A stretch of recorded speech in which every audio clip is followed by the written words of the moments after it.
संगीता गुरु बहन। ये हम सुन लिए कि हाँ, अगर महादेव को गुरु बना लिया है तो क्या शरीरधारी गुरु बनाना चाहिए, यही ना? हाँ, दान दक्षिणा देना शादी विवाह के लिए या दान दक्षिणा के लिए? अच्छा ठीक है। देखिए, दान दक्षिणा देना है तो दान दक्षिणा देने के लिए पात्र की कमी नहीं है। बहुत लोग हैं जो गरीब हैं, जिनको जरूरत है। बहुत ऐसे हैं जो अपनी बेटी की शादी नहीं कर पा रहे हैं। यानी दान अगर आप देना चाहते हैं तो दान देने की कमी नहीं है, आप दे सकते हैं। जो पात्र है उसको दे दीजिए। दक्षिणा यानी हम लोग दक्षिणा में क्या देते हैं? या तो कपड़ा देते हैं, या कुछ पैसा देते हैं, या फिर चावल दाल उस पे आलू और हल्दी रख के दे देते हैं, यही ना दक्षिणा देते हैं। तो भाई आखिर सबका अपना अपना जीवन है। पंडित जी को इतना चीज देने में तो आपका कुछ नहीं घटेगा, दे दिया कीजिए भाई। नहीं तो वो कहेंगे जो शिव का शिष्य होता है वो दान दक्षिणा देना भी छोड़ देता है। अब रही बात गुरु की, तो जब गुरुओं के गुरु, सदगुरुओं के गुरु महेश्वर शिव को ही अपना गुरु बना लिया है, जो सबसे बड़े सर्वोच्च शिखर पे बैठे हैं उन्हीं को अपना गुरु बना लिया है, तो अब तो सारे गुरु उन्हीं के अधीन हैं। तो अलग से कोई गुरु बनाने की जरूरत आपको नहीं है। लेकिन सम्मान तो सबका करिएगा ना, परवाह तो सबकी करिएगा, किसी का अपमान तो नहीं करिएगा। शिव का शिष्य किसी का अपमान नहीं करता, सबका सम्मान करता है। और दान दक्षिणा तो हमारे घर की परंपरा है, दे दीजिए, क्या घटेगा भाई, उनका भी जीवन चलेगा। अगर है तो, नहीं है तो मत दीजिए।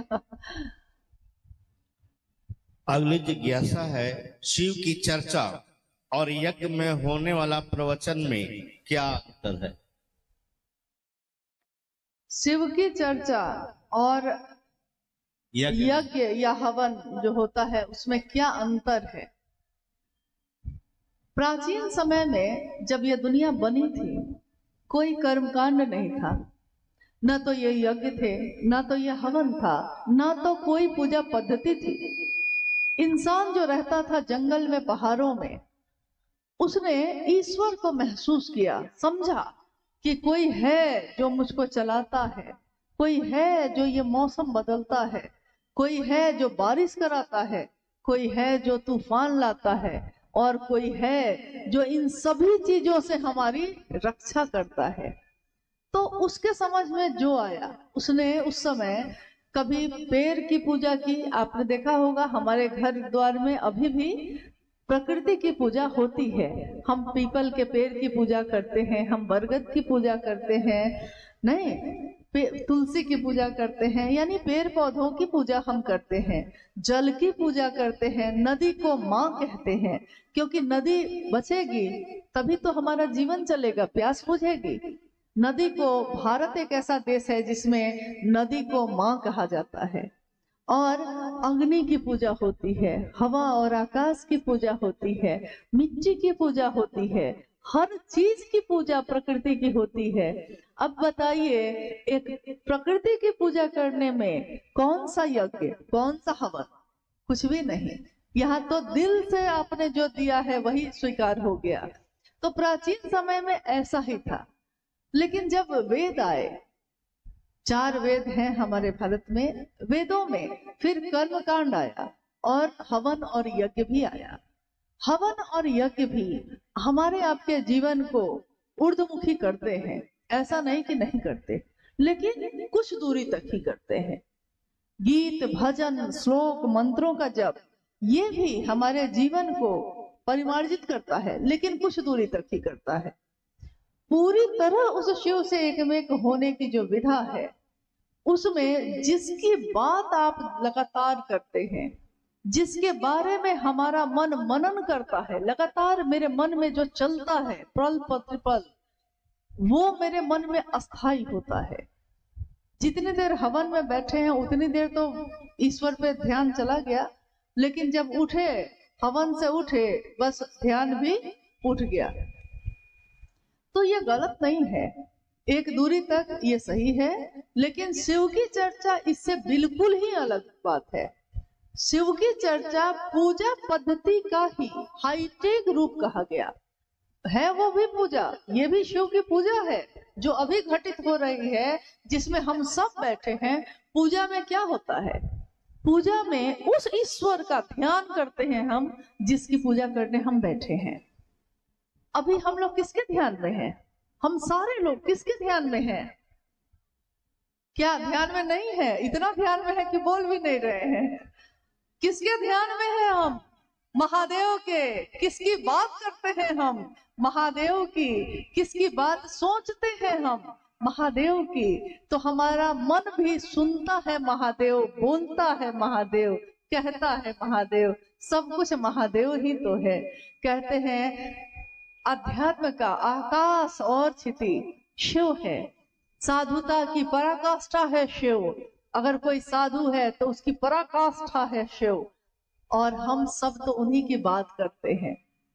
मंदिर में खड़े होके हम महादेव की स्तुति करते हैं, हम महादेव को कहते हैं, महादेव को ही कहते हैं, हे महादेव कर्पूर गौरम करुणावतारम संसार सारम भुजगेंद्र हारम सदा वसंतम हृदय रविंदे भवम भवानी सहितम नवामि।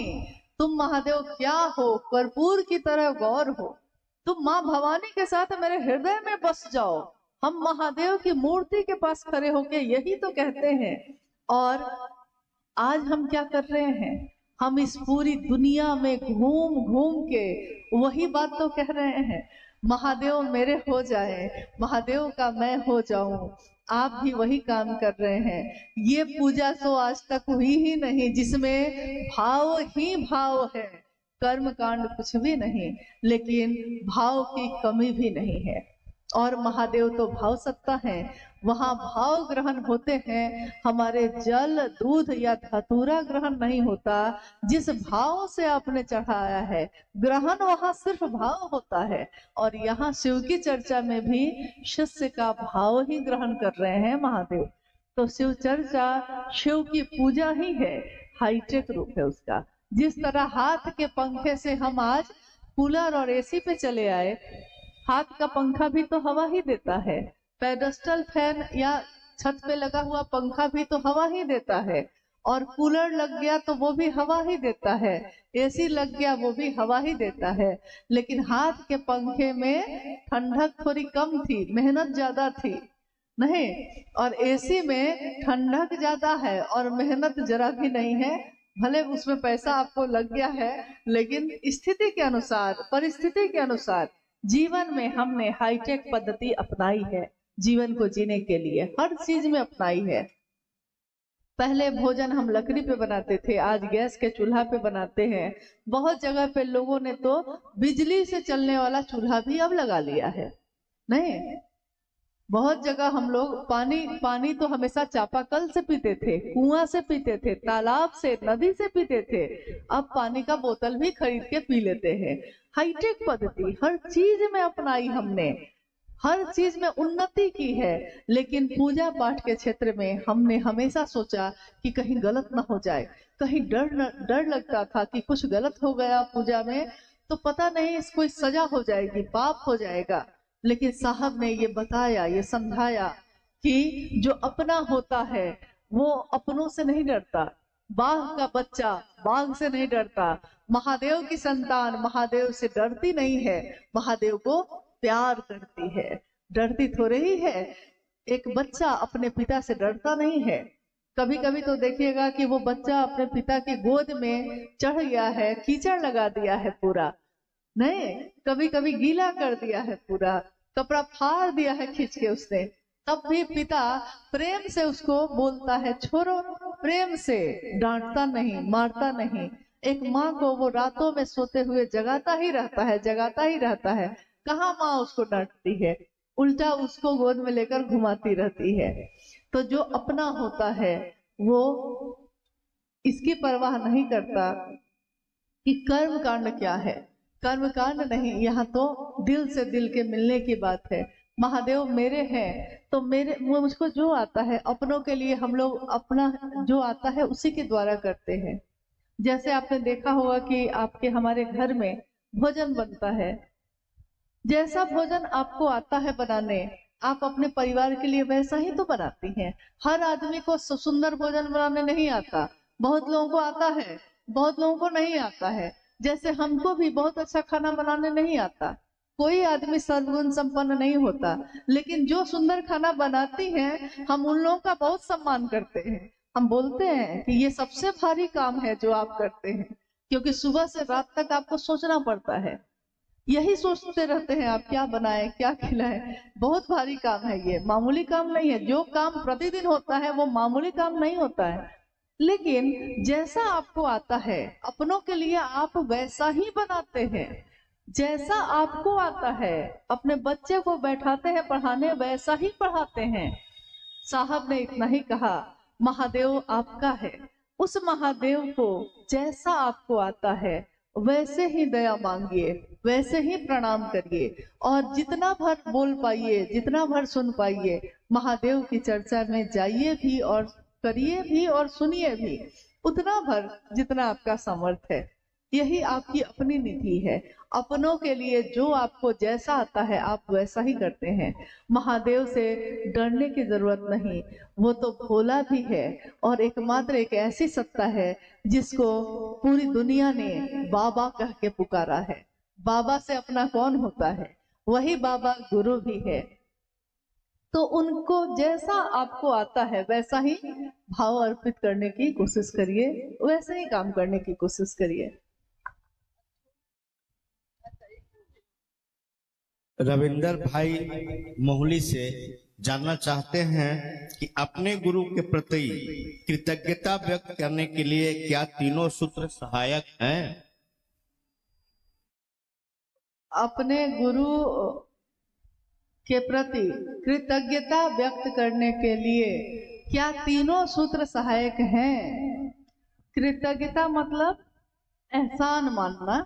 एहसान, कोई हम पे एहसान कर दिया तो हम उसके प्रति कृतज्ञ हो जाते हैं, मन झुक जाता है। हम कहते हैं कि अरे जब कोई साथ नहीं दिया तो आप मेरा साथ दिए, जब कोई मदद नहीं किया भैया आप ही मेरी मदद किए।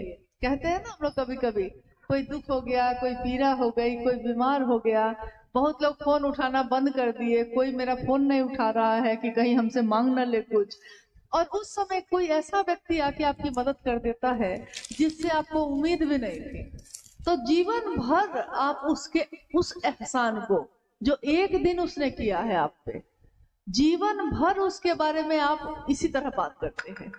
फिर हो सकता है वो आदमी नहीं मिला हो आपको, लेकिन जीवन में कहीं भी कहीं इसी से बात होगी तो आप कहिएगा नहीं नहीं, साधु से दुनिया खाली नहीं है। देखिए ना, जब कोई अपना परिवार मेरा साथ नहीं दिया, कोई साथ नहीं दिया, कोई मदद नहीं किया, तो अमुक आदमी मेरी मदद किए, हम हमेशा उनके एहसान के तले रहेंगे। देखिए, एक दिन किसी ने एहसान किया तो जीवन भर ढोते हैं हम, जीवन भर। और महादेव ने तो दया ही दया की है। महादेव की दया से ये दुनिया मिली, ये आंखें हैं जो देखती हैं, ये कान है जो सुनते हैं। महादेव की बात हमको करने का सौभाग्य मिला, अच्छे अच्छों को नहीं मिला, हम सबको मिला है। ये तो महादेव की असीम दया का परिणाम है। तो ये तीनों सूत्र सहायक हैं। जब हम तीनों सूत्र करते हैं निस्वार्थ भाव से, तो ये कृतज्ञता उतारने की विधि है। यानी उस महादेव ने दया की, हमारा मन कृतज्ञ है, झुका हुआ है, लेकिन हम उस महादेव को क्या दे सकते हैं? कुछ भी नहीं है मेरे पास। हम कुछ भी देंगे, चांद को दिया दिखाते हैं, सूरज को रोशनी दिखाते हैं, उस महादेव को हम क्या दे सकेंगे? मेरे पास क्या है, आपके पास क्या है? लेकिन उस महादेव को कुछ भी न दे सके, भाव तो दे सकते हैं, उनसे दया तो मांग सकते हैं, उनकी बात तो दुनिया में घूम घूम के कर सकते हैं। कहते हैं साहब कि इतना महादेव महादेव करो कि एक दिन महादेव ही ढूंढे कि कौन मेरा ऐसा दीवाना है जो इतना महादेव महादेव करता है। तुम महादेव को जानते हो, ये कोई बड़ी बात नहीं। दुनिया महादेव को जानती है, इसमें क्या विशेष बात है? वो महादेव तुमको जान ले, इतना महादेव का काम करो, इतना महादेव की बात, लोगों को 2 कदम चलाओ उधर। हमारे झुकने से अगर कोई चल सकता है महादेव के तरफ तो झुकिए। ये आपने महादेव के लिए किया है। और तीनों सूत्रों का निर्वहन निस्वार्थ भाव से करना शिव के को दक्षिणा देने के बराबर है। ये कृतज्ञता दक्षिणा ही है, गुरु दक्षिणा ही है जो हम शिव को दे सकते हैं। ये दिखाई नहीं देता, शिव भी तो दिखाई नहीं देता। जब भी सूक्ष्म चीज होती है, मन की चीज होती है, वो कहाँ दिखाई देती है। यहाँ तक कि शरीर में बाहर से देखिए सब आंख नाक कान मुंह सब दिखता है। शरीर के अंदर अल्ट्रासाउंड सीटी स्कैन कराइए सब दिखता है, लेकिन मन कहाँ है ये कहीं नहीं दिखता है। मन कहाँ है? जिस मन से हम संचालित होते हैं, जिस मन से हमारा जीवन चलता है। मन दुखी है, मन सुखी है, मन को ये अच्छा नहीं लगता, मन को ये अच्छा लगता है। जिस मन ने हमको इतना पकड़ के रखा है वो मन दिखाई नहीं देता। पूरे शरीर में कहाँ है? भाव दिखाई नहीं देते। एक माँ अपने बच्चे को प्यार करती है, प्यार करती है, उसकी परवाह में दिखता है कि प्यार करती है, लेकिन प्यार एक भावना है, एक भाव है। ये भाव कहाँ दिखाई देता है? ये तो सूक्ष्म है, महसूस किया जाता है। तो महादेव से प्रेम करना, महादेव के लिए कृतज्ञ होना, ये भी सूक्ष्म है, भाव है। ये महसूस किया जाता है कि मेरे गुरु शिव ने मुझ पे दया ही दया की है। सिर्फ एहसास है, ये रूह से महसूस करो। प्यार को प्यार ही रहने दो, कोई नाम न दो। महादेव से प्यार करना और महादेव का प्रिय बन जाना, इससे बड़ी उपलब्धि इस जीवन में किसी मनुष्य की, किसी जीवात्मा की नहीं हो सकती। कोशिश यही करनी है कि हम इतना भर भी अगर महादेव की बात कर सकें तो कम से कम समझेंगे कि इस जीवन में आना सार्थक हुआ। इस जीवन में आए हैं, जाएंगे, फिर आएंगे, फिर जाएंगे।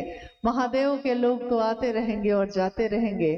दुनिया को शिव भाव से आप्लावित करते रहेंगे, भरते रहेंगे। मेरा आप सभी से यही निवेदन है, यही अनुरोध है कि साहब हरिनानंद जी ने और माँ नीलमानंद जी ने अपने गुरु शिव की स्थापना हर दिल में हो, इसके लिए अपने जीवन की आहुति दी है, अपने पल प्रतिपल को न्यौछावर किया है। और हम अगर एहसान मानते हैं उनका, तो हमारा कर्तव्य है ये कि हम सब भी निस्वार्थ भाव से अपने गुरु शिव की स्थापना सबके दिल में करें। खुद की स्थापना की खोज ठीक नहीं है, इससे कुछ हासिल नहीं होगा। कोई चाहेगा कि लोग मुझको चाहें, मुझको जाने, इससे क्या मिल जाएगा? जिस दिन महादेव आपको जाने, महादेव आपको चाहे, इससे सब कुछ मिल सकता है। लेकिन दुनिया के लोग जान भी जाएंगे तो क्या जानेंगे? यहाँ तो बड़े बड़े लोग आए और चले गए, और कज़ा ने हजार सूरत बिगाड़ डाली बना बना कर। यहाँ बड़े बड़े लोग आए और गए, लेकिन महादेव अगर दिल में धड़क गए तो ये इस जीवन का सबसे सुंदर काम होगा।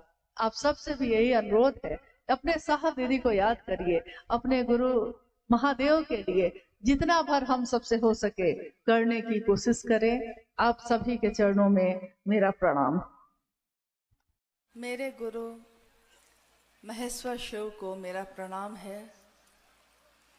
इस काल खंड के प्रथम शिव के शिष्य और हम सबों के परम आदरणीय साहब श्री हरिनानंद जी के चरणों में मेरा प्रणाम है। शक्ति स्वरूपा दीदी नीलमानंद जी के चरणों में मेरा प्रणाम है। और इस कुशीनगर के इस स्थान पे उपस्थित आप सभी गुरु भाई गुरु बहन के चरणों में मेरा प्रणाम है।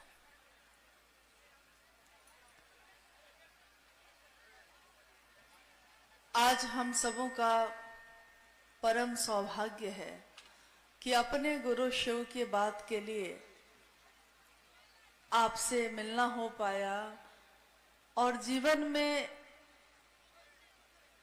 ये पल आया जब हम सब एक जगह बैठकर अपने गुरु शिव की बात सुन रहे हैं, बोल रहे हैं।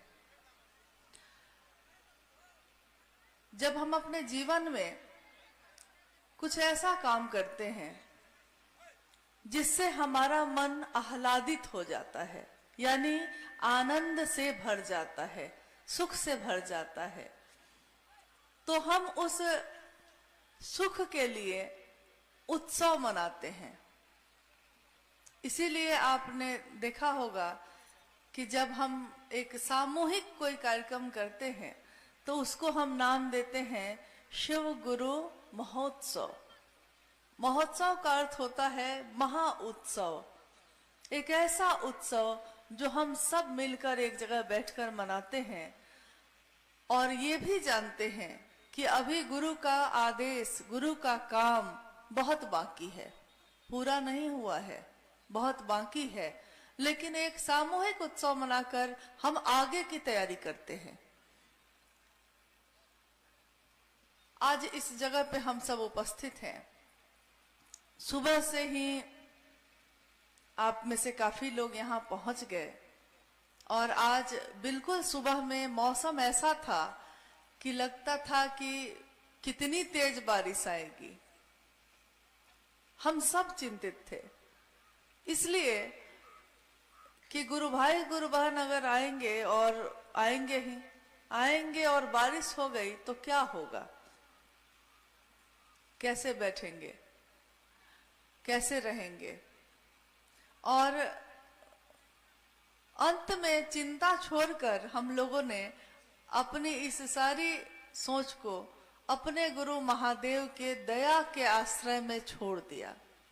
देखिए, दया के आश्रय में छोड़ देना क्या परिणाम लाता है। हम लोगों को लगता है कि कोई चमत्कार दिखाया जाता, लेकिन हम लोग के जीवन में पल प्रतिपल गुरु का चमत्कार दिखता है। हम ही नहीं देखते, हम ही नहीं महसूस करते। आपका जीवित होना बहुत बड़ा चमत्कार है। सांस आ रही है, सांस जा रही है, बहुत बड़ा चमत्कार है। और एक सामान्य जीवन में इंसान के रूप में शिव को अपना गुरु बना लेना, ये तो और बड़ा चमत्कार है। क्योंकि आज तक के हजारों साल के इतिहास में जब से ये दुनिया बनी है, शिव की पूजा तो होती रही, यानी कि महादेव का दानी का स्वरूप, दानदाता का स्वरूप दुनिया में सर्वसुलभ था। हमारी दुनिया के लोग उनसे महादेव के रूप में, ईश्वर के रूप में, शिव के रूप में उनकी पूजा करके अपनी मनोकामनाओं की पूर्ति करते रहे। मनोकामनाएं पूरी भी हुई। शिवलिंग पे जल चढ़ाते हैं आप, जो सोच के चढ़ाते हैं आप, अधिकांश वो पूरी हो जाती है। लेकिन यही बात वरेण्य गुरु भ्राता साहब श्री हरिंदरानंद जी ने कही कि शिव देते हैं, दानी हैं, और आप जो मांगते हैं सो दे देते हैं। लेकिन अगर आपको तीनों लोगों की संपत्ति भी मिल जाए, उस संपत्ति को संभालने का ज्ञान नहीं हो तो क्या होगा। इसी पे उन्होंने कहा कि आप अपने बच्चे को कहता है कि पापा मोटरसाइकिल चाहिए, आप खरीद के दे देते हैं। अगर उसको चलाने का ज्ञान नहीं होगा तब, या थोड़ा बहुत होगा, अच्छे से नहीं होगा तब, वही मोटरसाइकिल उसकी मौत का कारण भी हो सकती है। जो आपके लिए बहुत शुभ हो सकता है वो आपके विनाश का कारण भी हो सकता है। और दुनिया में ऐसी कितनी कहानियां, कितनी कथाएं हैं, कितने जगह उल्लेख है कि रावण शिव का बहुत बड़ा भक्त, उन्होंने शिव की आराधना उपासना करके महादेव से ये वरदान मांगा कि तीनों लोगों की संपत्ति मुझको मिल जाए। ईश्वर के रूप में शिव ने जो मांगा दे दिया। गुरु के रूप में वो ऐसा नहीं करते, लेकिन ईश्वर के रूप में जो मांगा दे दिया। नतीजा सारी दुनिया जानती है। क्या हुआ, उसको संभालने का ज्ञान नहीं हो अगर, तो सब कुछ खत्म हो जाता है, सब कुछ विनष्ट हो जाता है। हमारे घर परिवार में भी ऐसा होता है। छोटा सा घर है, पिता जब तक हैं अच्छा से घर चलाते रहे, पिता इस दुनिया से चले गए, अब उनका बच्चा चलाएगा। अगर सपूत होगा तो आगे बढ़ा लेगा, कपूत होगा तो विनष्ट कर देगा। यानी कि ज्ञान नहीं होगा तो संपदा भी काम नहीं आती, चीजें भी काम नहीं आती। जीवन के दैनिक काम को करने के लिए भी आपको ज्ञान की जरूरत होती है। एकमात्र इंसान ऐसा है जिसको पैदा होते ही हर काम के लिए ज्ञान की जरूरत होती है। उसको नहीं पता कि मुझको दूध पीना है, उसको बताया जाता है। उसको नहीं पता, जब वो बड़ा होता है थोड़ा, उसको नहीं पता होता है कि काका आयल बरन तो उनका गोड़ छुए के बाद बतावे के पड़ेला, काका बरन, बाबा बरन, गोड़ छुआ बबुआ, बताना पड़ता है। उसको नहीं पता। यानी इंसान को ज्ञान की सबसे ज्यादा जरूरत है।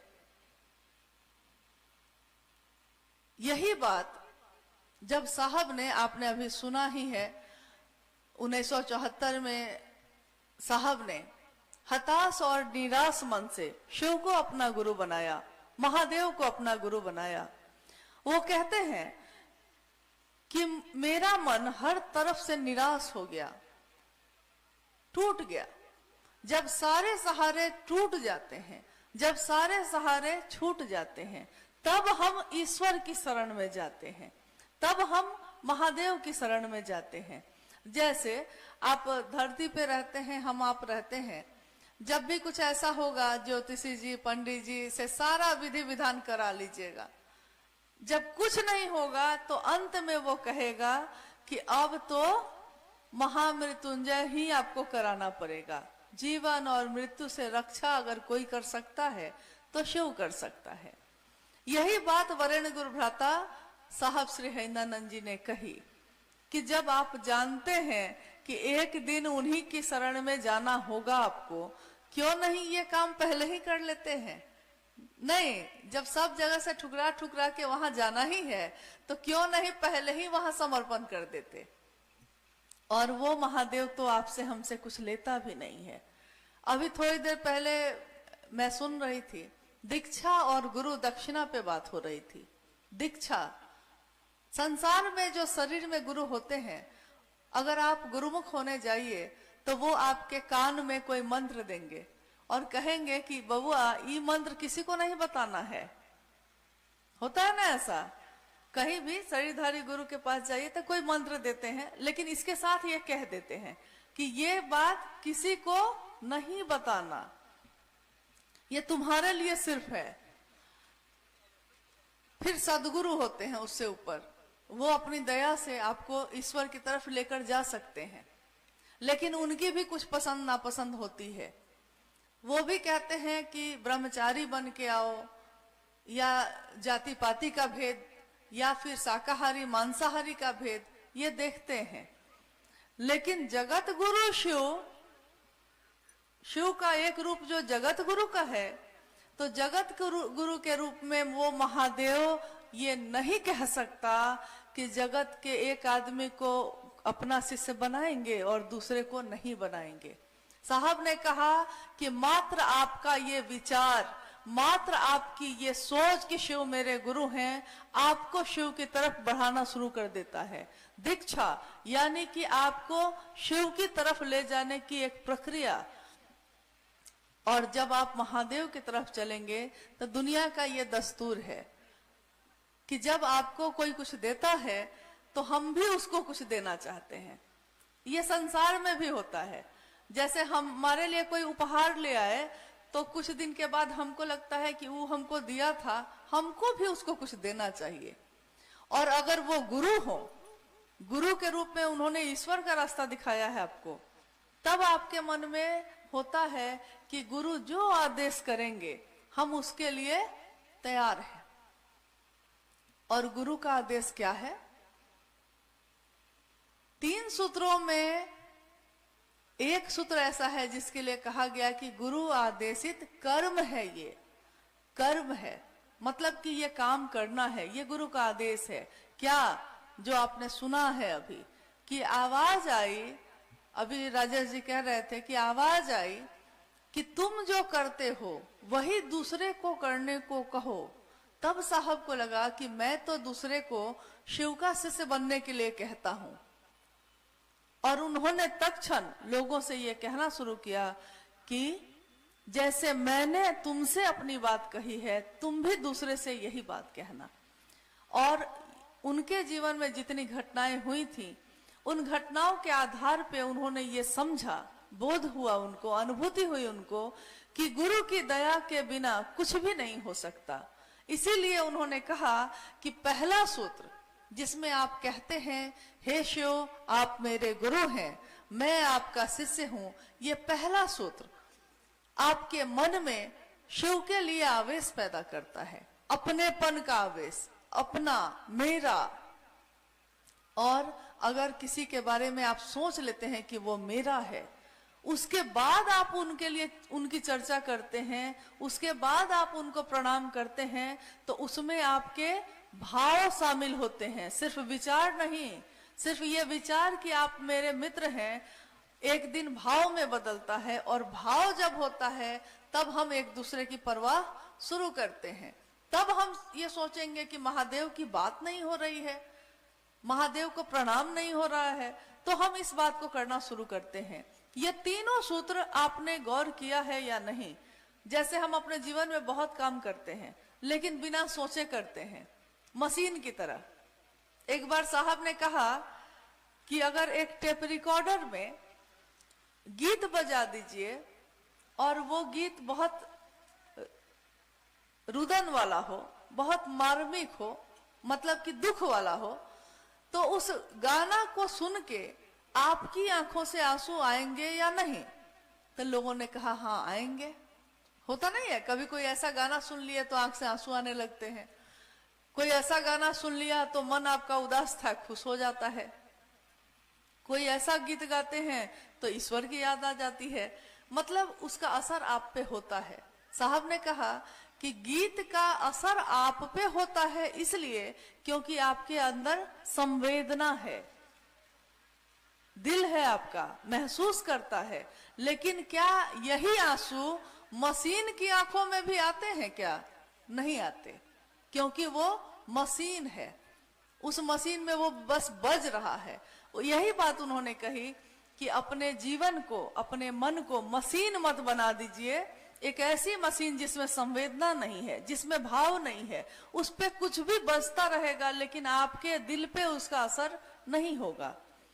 तो ये तीनों सूत्र आपके मन को उस शिव के लिए भाव पैदा करने की मशीन है।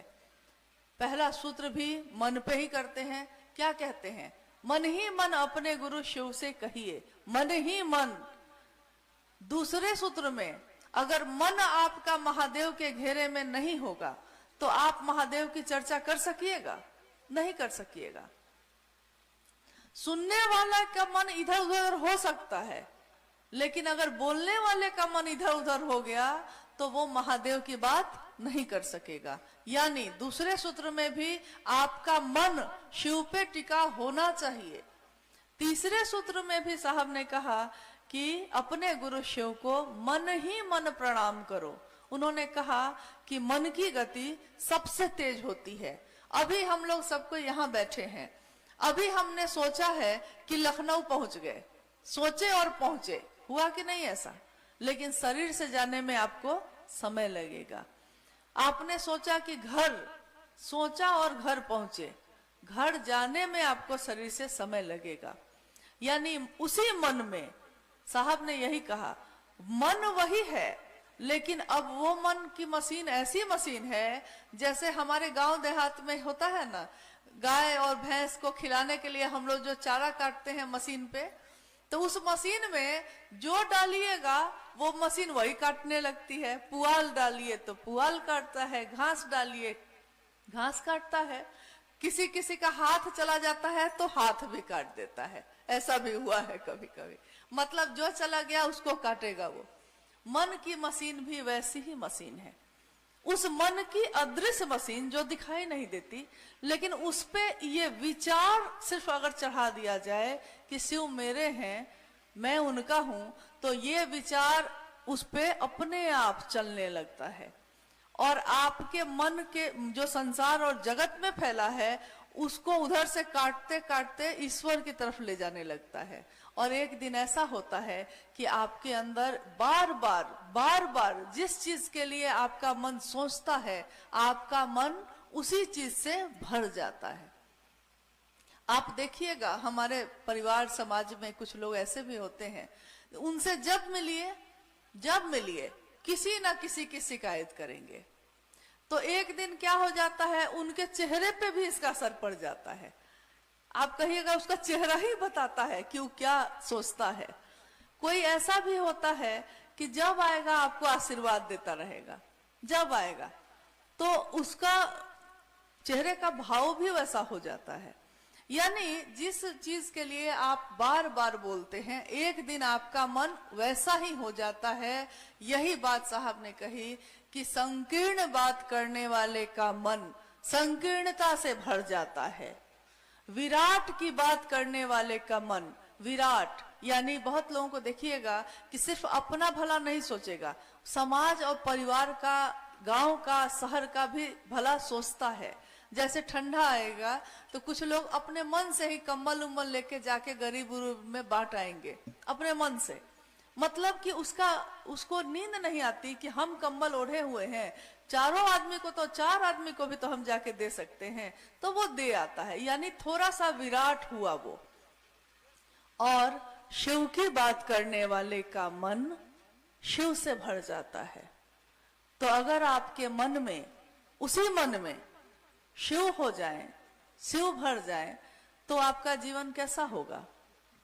अगर एक व्यक्ति का मन, एक व्यक्ति का चरित्र सुधरता है, अच्छा होता है, तो उसका असर उसके परिवार पे होता है। अगर परिवार का मन शिव जैसा होता है तो समाज पे होता है, और समाज का होता है तो देश पे होता है, देश पे होता है तो पूरे विश्व पे होता है। आप यहाँ अलग अलग गांव में रहते होंगे, लेकिन जब आप शहर आते हैं या बगल के शहर में अगर चले जाइए, यहाँ से गोरखपुर चले जाइए, लोग पूछेंगे आपसे कहाँ से आए हैं, तो आप क्या जवाब देते हैं? कुशीनगर से। आप उस समय अपना गांव और अपना गांव का मोहल्ला नहीं बताने लगते हैं, सीधे बोलते हैं कुशीनगर से। अब आप बिहार चले जाइए, बिहार में जाइएगा तो लोग पूछेगा कि कहाँ से आयल बरा, तो यूपी से। देखिए उत्तर प्रदेश से आए हैं हम। आपका परिचय बदला कि नहीं बदला? अब देखिए जैसे बिहार तरफ जाइएगा तो उससे एकदम बगल में है नेपाल देश। तो लोग, भारत के लोग, बिहार के लोग या यूपी के लोग, अगर यूपी में भी है इस तरफ से, गोरखपुर के तरफ से आगे बढ़िए तो फिर नेपाल का इलाका सब शुरू हो जाता है कुछ दूरी के बाद। उधर चले जाइए तो लोग पूछेगा कि कहाँ से आए हैं, तो कहिएगा कि इंडिया से, भारत से। परिचय बदला ना आपका। अब भारत से बाहर अगर चले जाइए, मतलब तो कहाँ जाइएगा? मतलब ये पूरी दुनिया से अगर बाहर निकल जाइए और तब कोई पूछेगा तो क्या कहिएगा? तब कहिएगा पृथ्वी ग्रह से आए हैं मंगल ग्रह पे जाके नहीं। और सोचिए हमारे गुरु शिव, जिनके बारे में ये दुनिया, ये शास्त्र, हमारे पूर्वज, हमारे ऋषि मुनि ये कहते हैं कि उनकी इच्छा मात्र से ये सृष्टि बनी है। शिव ने इच्छा की और सृष्टि बनी। हम भी इच्छा करते हैं, आप भी इच्छा करते हैं। भाई आपकी इच्छा में कितना बल है। हम यहाँ तक कि ये भी इच्छा अगर करेंगे कि मिठाई खानी है, उसके लिए भी हमको कर्म करना पड़ता है, दुकान पे जाना पड़ता है, खरीदना पड़ता है, या घर में उसको बनाना पड़ता है। लेकिन सोचिए हमने और आपने किसको अपना गुरु बनाया है? शिव को, महादेव को। और शिव के अनेक रूप इस धरती पे हैं। शिव में कोई रूप है तो धरती पे ये रूप है। शिव महाकाल है तो धरती पे कोई है।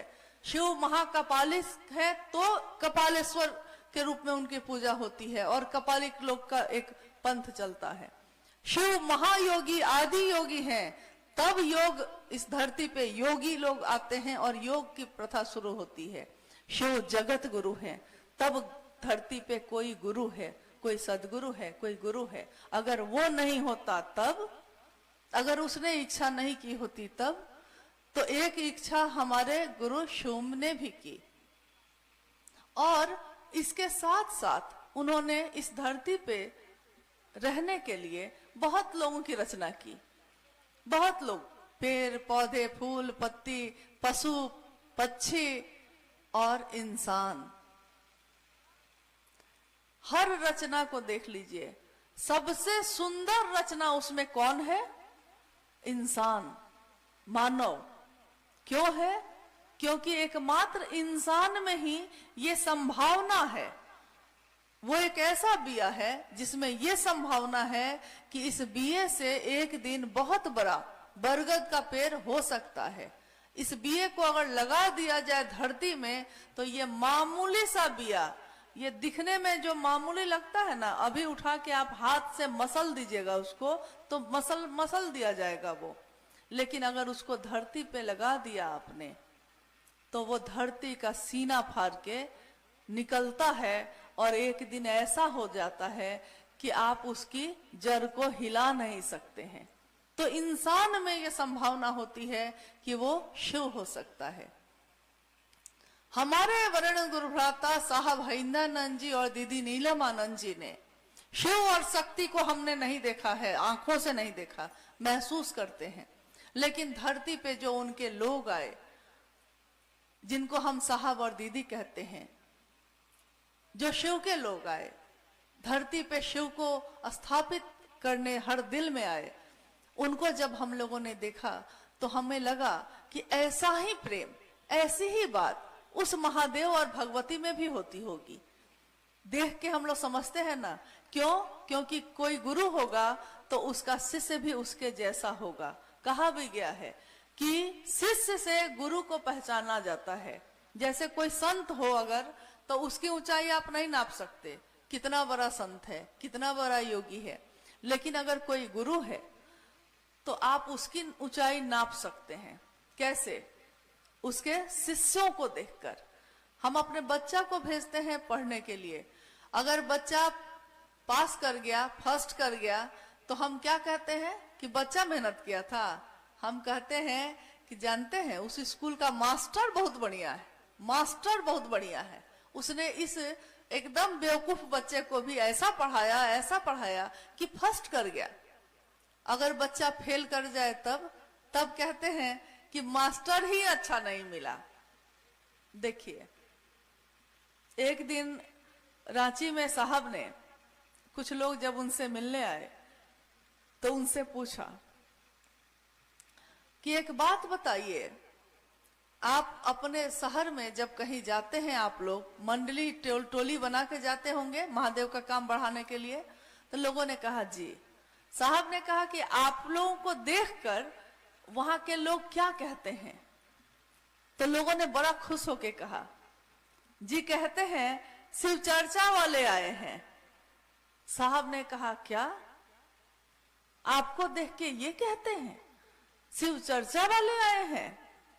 और ये बात साहब को काफी दुखी कर गई। उन्होंने कहा कि मैंने तो आपको ये रूप देना चाहा था और चाहा है कि आप कहीं से गुजरिए तो लोग कहें शिव के शिष्य जा रहे हैं। आपका मन, आपका वचन, आपके कर्म ऐसे हो कि अगर कोई देख ले आपको तो उसको शिव की याद आए, कोई मिल ले आपसे तो वो शिव को भूल नहीं पाए, कोई बात कर ले अगर आपसे तो उसका मन महादेव की बात से भर जाए। ये दूसरा सूत्र जो है गुरु आदेशित कर्म है, इसमें साहब ने साफ कहा है कि कभी एक आदमी से भी बात कीजिए तब भी, साप्ताहिक चर्चा में बात कीजिए तब भी, बहुत बड़े बड़े महोत्सव में भी बात कीजिए तब भी, आपकी नीयत एक ही होनी चाहिए। क्या? स्वयं यानी मैं खुद, समूह यानी जो सुनते हैं, जो बोल रहा है वो, जो सुन रहा है वो, दोनों का मन शिव भाव से भर जाए, शिव के सिवा कुछ याद नहीं आए, तो आपकी शिव चर्चा का महत्व है, तब आपकी शिव चर्चा सफल हुई, परिणाम आया इसका। और सही है, ये बात आज तक हम लोगों ने सोची ही नहीं कि हमसे कहां भूल हो रही है, हमसे क्या व्यापार कर रहे हैं हम शिव का। क्योंकि मोहब्बत में व्यापार नहीं होता। हम अगर मेरा बेटा है, हम उसका व्यापार करेंगे? कभी नहीं कर सकते। मेरा भाई है, हम बेचेंगे उसको जगत में ले जाकर? नहीं बेचते। यही बात साहब ने कही कि जगत को बेचकर जगत को खरीदने का रिवाज तो बहुत पुराना है।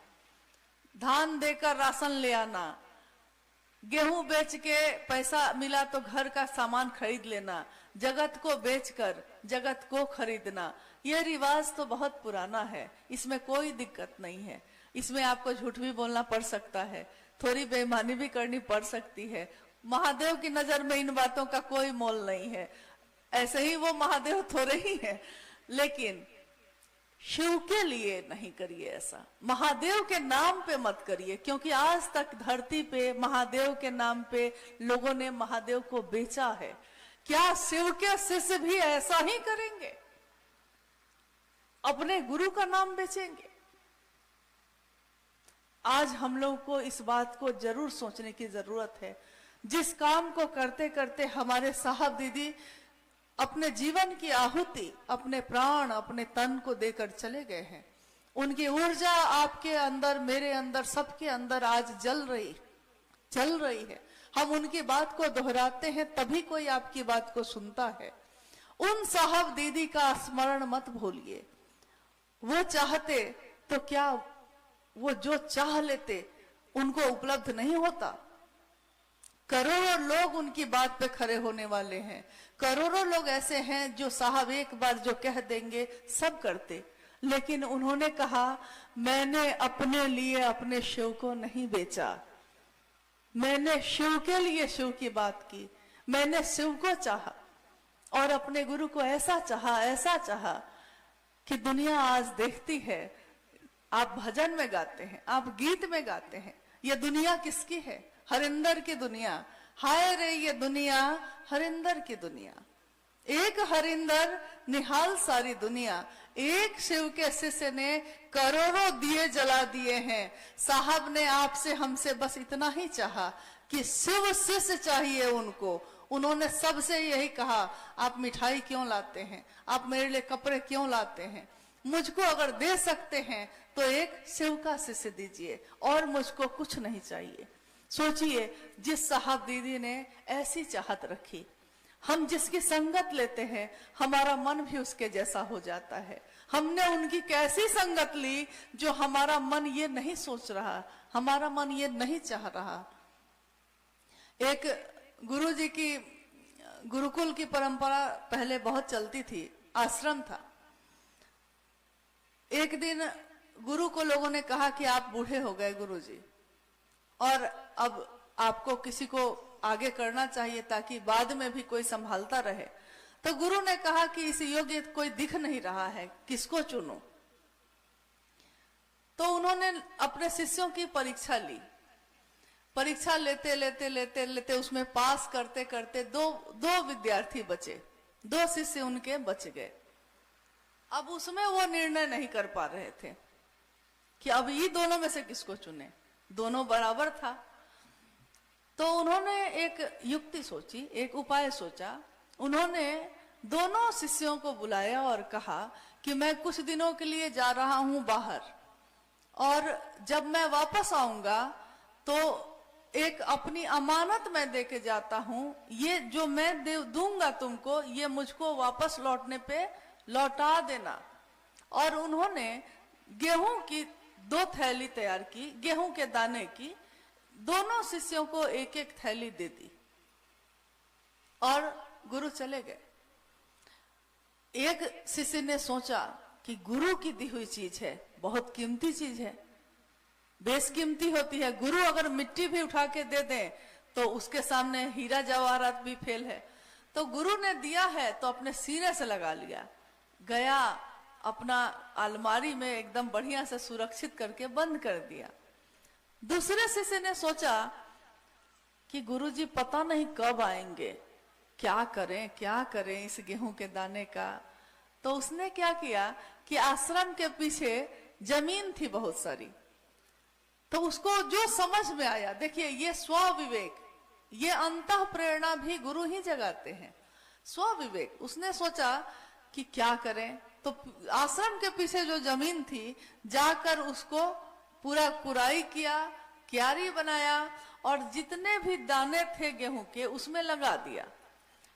कुछ महीने बीत गए, गुरुजी वापस लौटे और दोनों शिष्यों को बुलाया, कहा कि मैंने तुमको जो दिया था मुझको वापस करो। तो पहला जो शिष्य था वो दौड़ के गया और पोटली को अपने अलमारी से निकाल कर लेकर आया। गुरुजी मैंने एकदम सुरक्षित रखा था, किसी को नहीं देखने दिया कि मैं कहाँ रखा था, इतना छिपा के रखा था।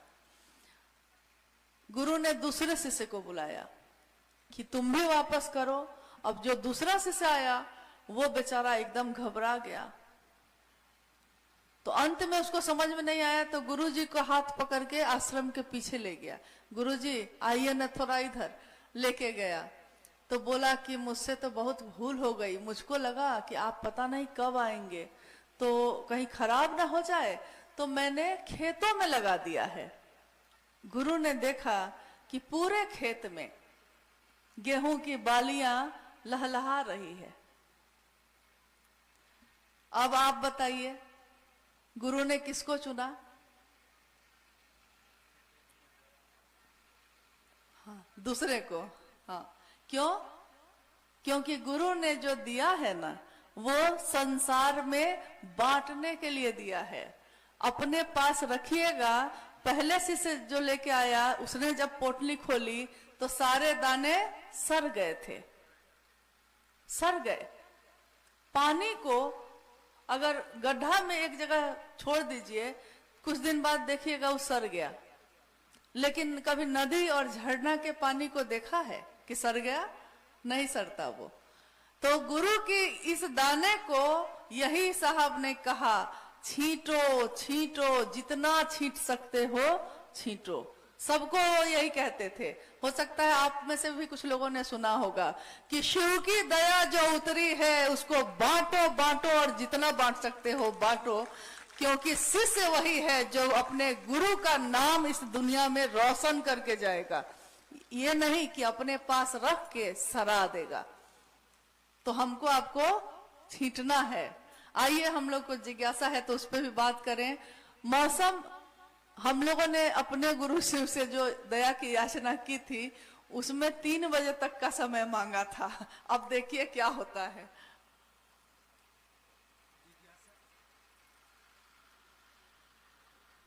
इसको ले लीजिए,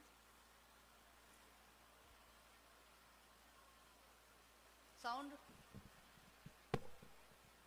जिज्ञासा है, शिव शिष्य होकर व्यक्ति के लौकिक पारलौकिक मनोरथ स्वतः पूर्ण होते हैं, इस पर प्रकाश डालने की कृपा किया जाए। शिव का शिष्य होकर व्यक्ति के लौकिक यानी जो जगत की चीजें हैं, वो पारलौकिक जो ईश्वर की तरफ चलने का रास्ता दिखाता है, वो चीजें, आध्यात्मिक चीजें भी उपलब्ध होती हैं। सिद्धियां, साधना, उपासना, मंत्र का साधना, ये सब भी उपलब्ध होता है। और धरती पे जो चीज आप चाहते हैं वो चीज भी आपको उपलब्ध होती है। यानी लौकिक और पारलौकिक दोनों चीजें आपको मिलेंगी शिव का शिष्य होकर। लेकिन कैसे मिलेंगी ये तो गुरु बताएंगे। तो जैसे आप दुनिया में जब रहते हैं तो आप 50 गाड़ी घर गोरा बनवाते हैं, किसके लिए? ये कहने के लिए कि लोग दुनिया में जाने कि मैं कितना बड़ा आदमी हूं, यानी सम्मान के लिए। यही साहब ने कहा दुनिया का सबसे बड़ा भोग क्या है? तो वो सम्मान है। अगर सम्मान नहीं मिला आपको तो सारा दिन आपका मन खराब हो जाएगा। यही उन्होंने कहा कि आप शिव का नाम लेकर कहीं भी जाते हैं, आपको किसी भी घर में रहने को मिल जाता है, कहीं भी भोजन मिल जाता है। लेकिन इन सारी चीजों के बाद बताइए जरा, जो शिव को चाहेगा वो शिव के सिवा और क्या चाहेगा? आज आप शिव को चाहते हैं, शिव की आपको अच्छे लगते हैं, प्रिय लगते हैं, आपके घर में आप आराम से सोते, लेकिन आप घर में आराम से सो नहीं पाते, आप निकल जाते हैं। नहीं, अरे बारिश अभी नहीं आएगी और आएगी भी अगर तो बरखा आ गई है, तो अब की जो बरखा आई तो आएंगे सजना, सजना आएंगे, यानी महादेव हमारे साहब दीदी।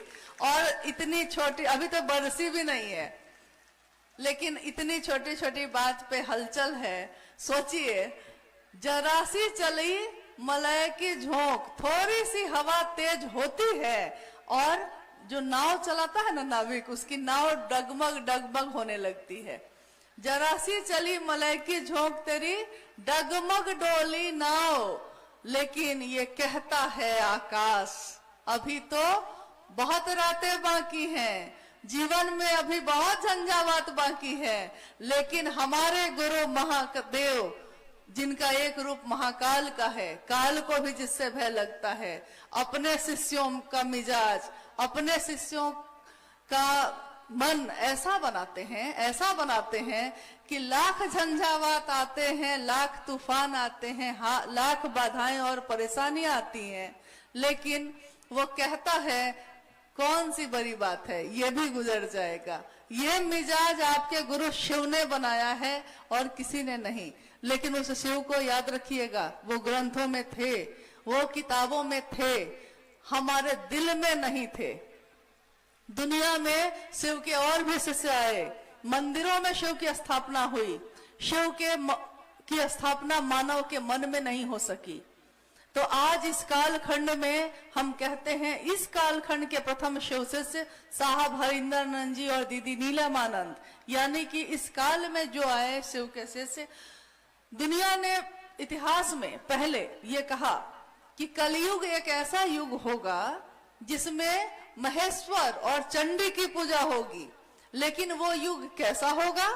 वो युग ऐसा होगा जिसके बारे में पूर्व में कहा गया कि कलयुग एक ऐसा युग होगा जिसमें पाप का मतलब भंडार होगा, पाप ही पाप होगा, अनाचार ही अनाचार होगा। तो साहब ने एक दिन कहा कि जिसने भी कही होगी ये बात गलत नहीं है, सही है, क्योंकि छोटा मोटा बीमारी तो कोई भी डॉक्टर ठीक कर लेता है, लेकिन जब बड़ी बीमारी होती है तो उस सबसे बड़ा डॉक्टर वैद्य राज महादेव ही ठीक कर सकता है।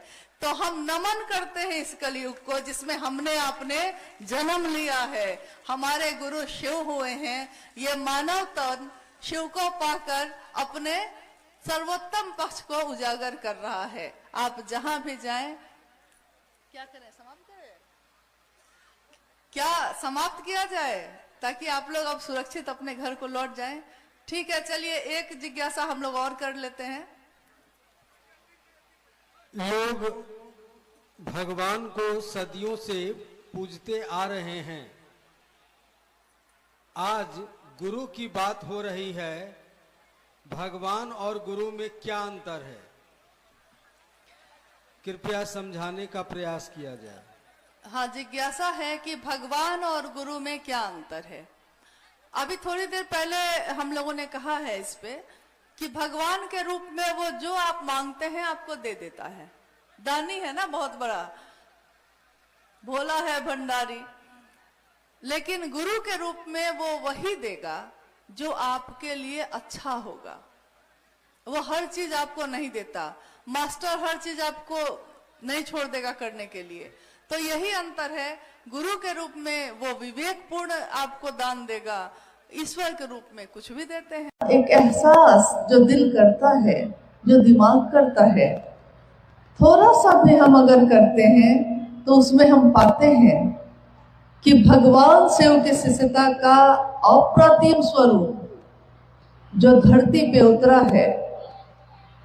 जब से सृष्टि सृष्ट है तब से है, ये जगत गुरु का रूप उनका तब से है। लेकिन धरती पे उतरा किसके माध्यम से और कब? कितने युग बीत गए। कहते हैं काल बदलता सदियां गुजरती, काल बदलता गया, सदियां गुजरती गई, लेकिन उनका रूप नहीं बदला। जो शुरू हुआ था अहरनिश, वही रूप चलता चला गया जगत में। और इतने युग के बाद आया कली युग, यानी ये युग जिसमें हम और आप जी रहे हैं, रहते हैं। और इसी युग में सन 1948 में एक महामानव का जन्म हुआ। महा शब्द जिसके साथ लगा है, यानी कि मानव के आध्यात्मिक उन्नयन का चरमोत्कर्ष, चरम जो होगा, वो जहां जाके ठहर जाता है, उस ऊर्जा को जो मानव तन में आया है, उसको हम कहते हैं महामानव। तो महामानव हरिंद्रानंद जी का जन्म हुआ सिवान के अमलोरी गांव में 31 अक्टूबर 1948 को। सुबह जन्म हुआ और तिथि खंडित होकर शाम में पूरी दुनिया में दीपावली मनी। दीपावली जिसमें हम दिए जलाते हैं, जिसमें हम कहते हैं जो अंधेरे से रोशनी की तरफ जाने का पर्व है, ये त्योहार है ये। इसके लिए हम दिए जलाते हैं और जगत के अंधेरे को दूर करने की बात होती है। जगत का अंधेरा तो दूर हो जाता है, क्योंकि दिए की रोशनी से उजाला फैलता है, बल्ब की रोशनी से उजाला हो जाता है। लेकिन मन में फैले अंधेरे को दूर करने के लिए कोई दिया हमने नहीं जलाया। उस दिन उस बालक का जन्म जब हुआ, धरती के लोगों ने स्वागत किया, बिना जाने कि कौन आया है धरती पे। ये जाना भी नहीं किसी ने, और दिए जल गए। उनके जीवन की बाकी जो घटनाएं हैं आपने सुनी होगी अभी, या पहले की चर्चाओं में आपने सुना होगा, पढ़ा होगा, किसी ने बताया होगा। ये मुझको नहीं मालूम कि आपको किसने क्या बताया है, लेकिन मैंने एक शिव के शिष्य के हृदय से, एक शिव के शिष्य के हृदय से जिस महामानव का दर्शन किया है, उसकी एक झलक शब्दों में व्यक्त करने का एक प्रयास है मेरा। शब्दों में व्यक्त करना प्रयास ही होता है, पूरी तरह नहीं हो पाता। अगर एक माँ से कहा जाता है कि तुम अपने बच्चे से कितना प्रेम करती हो, बोल के बताओ, तो क्या वो माँ बोलकर बता सकती है? बच्चा पूछता है, माँ तुम मुझे कितना प्रेम करती हो? माँ कहती है इतना। बच्चा कहता है और कितना? माँ कहती है इतना। मतलब कितना भी वो अपने हाथ को फैला दे, कितना भी बोल दे, लेकिन उसके हृदय में जो प्रेम है अपने बच्चे के लिए, वो बोल के नहीं बता पाती, एक झलक मिलती है। वैसे ही हमारे वरेण्य गुरु भ्राता साहब श्री हरिंद्रानंद जी के लिए शिव शिष्यों का हृदय कितना कृतज्ञ है, कितना कृतज्ञ है। कोई कहे, पूछे कि बोल के बताइए, तो कृतज्ञता भी बोलकर बताई नहीं जा सकती, बता नहीं पाते हम, बस बोलने का प्रयास करते हैं। बालक हरिंद्रानंद जी जब बड़े होते गए और 12 साल की उम्र में उन्होंने एक चमत्कार देखा। 12 वर्ष के जब हुए, साहब हरिंद्रानंद जी के पिता डॉक्टर विश्वनाथ प्रसाद सिंह शिक्षा विभाग में एजुकेशन डायरेक्टर थे। उनके पास साधु संत लोग आते रहते थे और वो भी बीच बीच में अपना समय उनके साथ व्यतीत करते थे। एक दिन घटना ये हुई कि साहब के पिताजी बैठे हैं, उनके सामने एक साधु के रूप में एक व्यक्ति आके बैठे हैं और बालक जो अब 12 वर्ष के हो गए हैं, हरिंद्रानंद जी, वो वहीं पे खड़े देख रहे हैं कि मेरे पिता उस व्यक्ति से क्या बात कर रहे हैं। बस इतना ही हुआ, उस व्यक्ति ने खरी का, यानी जो हम अंग्रेजी में टूथपिक कहते हैं, दांत साफ करने का जो छोटी सी लकड़ी होती है, खरीका हम लोग आम भाषा में बोलते हैं उसको।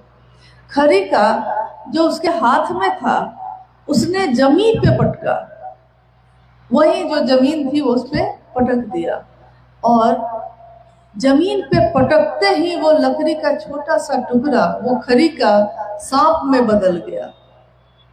जैसे ही बालक हरिंद्रानंद जी जो 12 वर्ष के थे, उन्होंने जैसे ही ये देखा, इस घटना का प्रभाव उस बच्चे के मन पे ऐसा पड़ा कि वो चीख पड़े। उनको लगा कि ये क्या हो गया। उस व्यक्ति ने जब देखा कि ये छोटा सा बच्चा डर गया है, चीख रहा है, तो उसने तुरंत अपनी जो शक्ति प्रयोग की थी तुरंत वापस कर दिया और कहा कि ना ना बउआ, कुछ ना भइल बा, सब ठीक बा, सब ठीक बा। वही सांप फिर से खरीका में बदल गया। एक 12 वर्ष का बालक ये सोचने लगा कि ये क्या है। उसको बताया गया कि ये चमत्कार होता है। चमत्कार यानी वैसी घटना, वैसी चीज जो हमको अपनी आंखों पे विश्वास नहीं होगा और घटित हो जाती है। तो चमत्कार जो होते हैं उसके बारे में हम कहते हैं कि जो विश्वास नहीं हो ऐसी घटना हो गई, चमत्कार ही ना हो गया, हम कहते हैं। तो उनके मन पे इस बात का इतना असर हुआ कि उन्होंने कहा कि मुझको भी ये सीखना है। एक 12 वर्ष का बालक ये कहता है कि मुझको चमत्कार सीखना है, क्योंकि उसके मन में, उसके जीवन में चमत्कार सीखना बहुत बड़ी बात है। जैसे हमारे घर में बच्चे के लिए आप कहिएगा कि चावल खा लो, दाल खा लो, सब्जी खा लो, और वो कहेगा कि नहीं चॉकलेट खाएंगे। उसके लिए चॉकलेट बहुत बड़ी चीज है। लेकिन आप माँ हैं, पिता हैं, आप जानते हैं कि भोजन की जरूरत क्या होती है। बच्चा नहीं जानता। उसके लिए वो टॉफी, वो चॉकलेट, वो बैलून, उस बच्चे के लिए वही सबसे बड़ी चीज होती है। आध्यात्म की धरती पे पहला कदम था वो। और बालक हरिंद्रानंद जी ने सोचा कि मैं अब चमत्कार सीखूंगा। एक तरफ उनके घर में शिक्षा का माहौल था, यानी उनके पिता शिक्षा विभाग के पदाधिकारी थे, उनके बाकी भाई बहन पढ़ाई करते रहते थे। घर में शिक्षक लोगों का आना जाना रहता था। कभी कभी मैंने देखा है कि किसी घर में अगर शिक्षक हो, कोई मास्टर है, तो वो अपने बच्चे को इतना बोलेगा पढ़ने के लिए कि बच्चा भी परेशान हो जाता है। और वो पिता कहता है कि अरे भाई, तुम्हारा पढ़ना बहुत जरूरी है। अगर तुम बढ़िया से पास नहीं किए तो लोग कहेंगे कि मास्टर साहब का बेटा ही नहीं पास किया तो हमको क्या पढ़ाते हैं। और सोचिए, साहब के पिताजी तो शिक्षा विभाग के सबसे बड़े पद पे थे, तो उनको लगता था कि मेरा बड़ा बेटा बर्बाद हो गया। जैसे ही कोई ईश्वर की बात करता है तो दुनिया यही समझती है कि ये तो बर्बाद हो गया, अब ये किसी काम का नहीं रहा। सच भी है, जब इश्क हमें हो जाता है, जब प्रेम हमें हो जाता है, तो हमें दुनिया की सुध बुध नहीं रहती। तो वो पहला कदम उनका, इसके लिए उन्होंने बारी बारी से कितने लोगों को अपना गुरु बनाया। कभी किसी अघोरी के पास गए, कभी किसी कपालिक के पास गए, कोई साधु मिल गया, कोई संत मिल गया, कोई योगी मिल गया। जो जैसा मिला गुरु बदलते चले गए। एक गुरु के पास जाते, उससे सीखने की कोशिश करते, लेकिन फिर जब उससे भी नहीं सीख पाते तो दूसरे गुरु के पास जाते। एक तलाश शुरू थी उनके जीवन में, एक चमत्कार सीखने की तलाश। चमत्कार जिसकी तलाश में वो घूम रहे थे। कितने लोगों को उन्होंने गुरु बनाया, लेकिन ये तलाश पूरी नहीं हो सकी, ये प्यास नहीं बुझ सकी। और प्यास किसकी बुझती है? जिसको बहुत तेज प्यास लगी हो, वो कोई ना कोई तरीका निकाल लेता है। जैसे एक जंगल के रास्ते में एक व्यक्ति जा रहा था। रास्ते में उसको प्यास लगी, उसने पानी की तलाश की। एक कुआं भी मिला, लेकिन कुआं से निकालने के लिए रस्सी और बाल्टी नहीं थी। प्यास लगी थी लेकिन रस्सी बाल्टी नहीं मिली तो वो छोड़कर आगे बढ़ गया। उसके थोड़ी देर बाद दूसरा व्यक्ति भी आया, लेकिन पहले की प्यास ऐसी थी कि पानी नहीं मिला तो छोड़कर आगे बढ़ गया। प्रयास थोड़ा सा किया, छोड़ दिया। लेकिन है बहुत ज्यादा होती है, वो इसके लिए अंतिम प्रयास तक करता है। जो उस व्यक्ति ने किया, उसने घास से ही रस्सी बना ली, उसने लकड़ी के टुकड़े को ही, गोल लकड़ी के टुकड़े को ही बाल्टी की तरह प्रयोग कर लिया, लेकिन अपनी प्यास बुझाई। साहब हरिंदरानंद जी के जीवन में भी उस दिन ऐसी ही प्यास चल रही थी। गुरु की तलाश करते करते वो थक गए थे, लेकिन उनकी प्यास ये बुझती नहीं थी और बढ़ रही थी। इसी तरह उनके जीवन के आगे के 14 वर्ष बीत गए। उन 14 वर्षों के बाद आया सन 1974 का समय। नवंबर का महीना था और नवंबर होते होते तो ठंड आ जाती है खूब। लेकिन उस समय साहब हरिंदरानंद जी, पटना एक जगह है, बिहार की राजधानी, जो भारत में है बिहार, उसकी राजधानी है पटना। उसी में लॉ कॉलेज यानी कानून की पढ़ाई वो कर रहे थे। तो लॉ कॉलेज के विद्यार्थी दिन में कानून की पढ़ाई करते और शाम की ट्रेन पकड़ के बगल में आरा नाम का एक जिला था, आरा में गांगी शमशान है, शमशान में चले जाते, शमशान में रात भर साधना करते, फिर सुबह की ट्रेन पकड़कर वापस पटना आ जाते। यही क्रम चल रहा था और दिन में फिर कानून की पढ़ाई करते। सुन के थोड़ा आश्चर्य लगता है। एक तरफ अध्यात्म के तरफ चलने का रास्ता प्रशस्त हो रहा था, शमशान और कब्रिस्तान, ये सुनते ही हमारे मन में एक भय पैदा होता है। अगर हमको दिन में भी कोई कह दे कि शमशान के पास से चले जाओ अकेले, तो हम लोग साथी ढूंढने लगते हैं। हम लोग को लगता है कि शमशान के बगल से गुजरेंगे तो भूत न पकड़ ले हमको, कोई साथी हो जाता तो अच्छा होता। लेकिन सोचिए, ये एक 12 वर्ष का बालक 12 वर्ष से लेके अगले 14 वर्षों तक लगातार इस साधना को करता रहा, मात्र गुरु की तलाश में। सच्चा गुरु कौन है जो मेरे मन की प्यास को बुझाएगा? और एक दिन एक घटना हुई, मात्र इतनी ही सी बात थी।